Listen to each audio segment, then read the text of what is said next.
Sıla ve vanno hum bixeyratın vanea kurdi. Merhaba arkadaşlar. Kürtçe dersine hoş geldiniz. Mijaramaya iro dema beye. Bugünkü konumuz mijar konu. Dema be. Gelecek zaman. Önce tanımlayacağız benase. Sonra dema be'nin formülünü anlatacağız. Nasıl gelecek zamanda cümle kurabiliriz? Şimdi benaseye dema be yani tanımlaması. Hareket, iş, oluş daha yok ama söylem var. Yani gelecek zaman.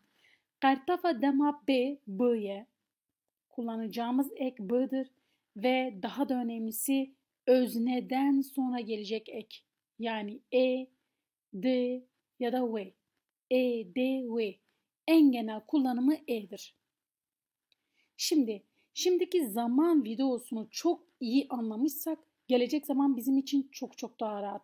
Çünkü şimdiki zamanda hangi fiilden hangi kökü aldığımızı biliyor olmamız gelecek zamanı anlamamız için yeterli olacak.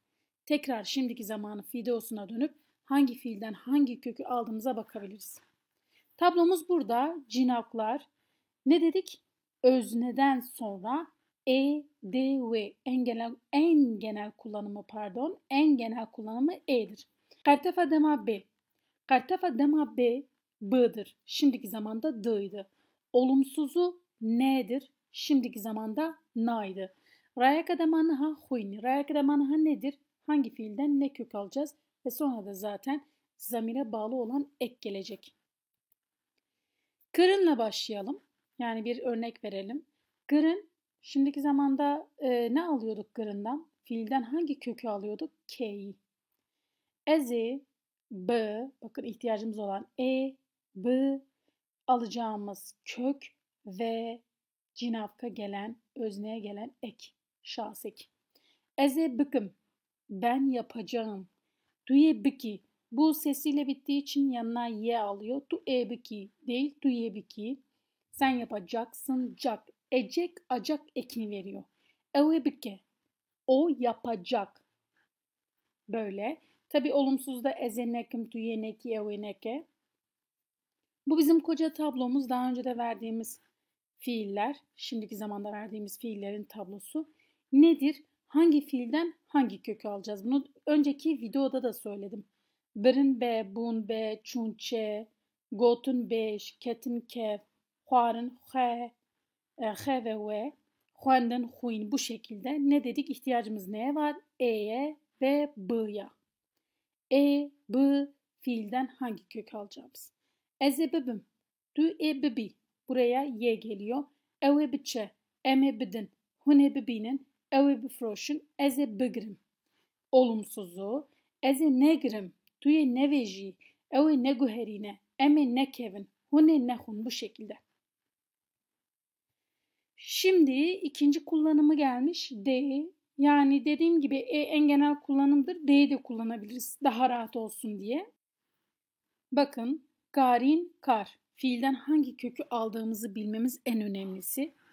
Ez de bugarinim. Du de bikari. Ev de bikre. Em de bimeşin. Hun de binasın. Ev de binerin. Bu şekilde. Kuliker bi peşkirek pekvere. Nedir? Şimdiki zamanda da vardı. Ön ek alan fiillerimiz. Biz hangi fiilin nasıl ön ek aldığını nereden bileceğiz? Tabii ki şuradan. Bakın zaten becerim. Becerim kendi fiildir. Ve gerin fiildir. Ver gerin. O gerin fiildir. Ve, hıl, ve, ra bunlar ön ektir. Peki ne oluyor ön ekte gelecek zamanda? B düşüyor. Şimdiki zamanda neydi? B ön ekten sonra geliyor. Şimdi şöyle. Eze ve buhum kullanımı da vardır. Ama en genel kullanımlarda B düşmüş halidir. Eze ve hum. Bakın burada tablo var. Bütün fiillerimiz önümüzde. Daha doğrusu birçok fiilimiz önümüzde. Çekirin. Ön eki aldım buraya. Benim nerede kaldı fiilim? Kırın. Kırından ne alıyorum? Ke. Bu kadar. Dağdan. Dağ ektir. Dan zaten başlı başına fiildir. O yüzden ben fiilimden hangi kökü alacağım? D harfini alacağım. Dağ gırtın. Gırtın. Gırtından yanına gelen dağın zaten anlamsız olması onun ön ek olduğu anlamına geliyor. Dağ burada. Gırtından neyi alacaktık? Gır. Formül yani başka bir şey değil. D kullanımı var burada. E de kullanabilirsiniz. Tercihinizdir. Ez de çekim, çebikim. Yani ikisi kullanılıyor ama en geniş kullanımda B düşen kullanımdır. Du de dadi, ev de dagre, em de da kevin. Hun de daxın, ev de hlinin, ez de rabim. Böyle. Ku lêker ji navdêr û lêkerek pêk were. Çi dibe? Yani lêker yüklemimiz bir isim ve bir fiilden bir araya geliyorsa, bir isim bir fiilden oluşuyorsa ne olur? B fiile gelir. İsme değil, fiile gelir. Ez ê jê hez bikim.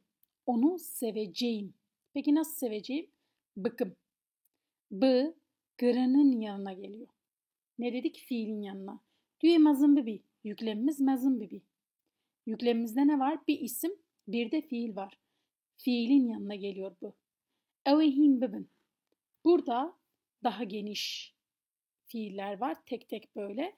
Hışyar kırın, mezun kırın, gelm kırın, uyandırmak, büyütmek, ısıtmak, geçmek, ava kırın, kurmak, dijvar kırın, zorlamak, amade kırın, hazırlamak, despe kırın, başlamak, guhdari kırın, dinlemek. Bu şekilde ancak bunlar isim ve bunlar fiil. B yani gelecek zamanın eki fiile gelir. Bunun da formülü budur. Ez de şer bikim, tu de mezin biki, ev de germ bike, em de derbas bikim. Çen leykerin avarte nedir? Düzensiz fiiller. Şimdi fiilimiz hatın diyelim. Ben bunu kullandığımda bir anda were dönüşüyor. Ne kök, ne fiilin kökü. Bir anda bütünüyle değiştiği için biz buna düzensiz fiil diyoruz. Eze, verim, ezeneyim. Bu biraz da ezberlenmesi gereken birkaç tane düzensiz fiilimiz. Eze verim, ezeneyim. Duye veri, duye neyi. Eve vere, eve neyi. Eme verin, eme neyin. Bakın burada eze bem, behem diye yazılıyor ama okurken he düşebiliyor. Duye behe, eve behe, eme behen, hune behen. Bu şekilde. Birinci hali ve ikinci hali her iki şekilde de kullanılıyor. Jin ve green bunların da kullanımı jin yaşamak, yaşatmak. Ezde bijim yaşayacağım, duye biji yaşayacaksın, evde biji o yaşayacak. Olumsuzu ezde nejim, duye neji, evde neji. Green nedir? Gri alınıyor. Peki kullanımı nasıl oluyor? Ezde bigrim, duye bigri, evde bigri, emde bigrin. Bu şekilde kullanılıyor. Şuştun ve ajotun. Şuştun, şo, ajotun, ajo. Peki nedir bu düzensiz fiiller ne oluyor? Bir kere şahıs ekleri gelirken dikkatli gelsin. Neredeyse gelmiyor. Bakın ezde bişom. Neydi? Im'dı değil mi? Gelmiyor. Geliyor sadece. Biraz da sesiyle bitmesinden de kaynaklı. Ezde bişo nine. Duye bişoi. Evde bişo, emde bişo. Ajotun ji dîsa wisa ajo, ez de bajom, ez de najom, duye bajo, duye najo. Bu biraz pratikli olacak şeylerdir bu düzensiz fiiller. Birkaç tane düzensiz fiilimiz çok önemli ve çok kullanılan fiillerdir. Şuştun, ajotun, jin, green bunlar çok fazla kullanılan hatın düzensiz fiillerdir. Ji ku ve guhdar kir gelek spas. Biminin de hoşiye de. Dembaş dinlediğiniz için teşekkürler. Hoşçakalın.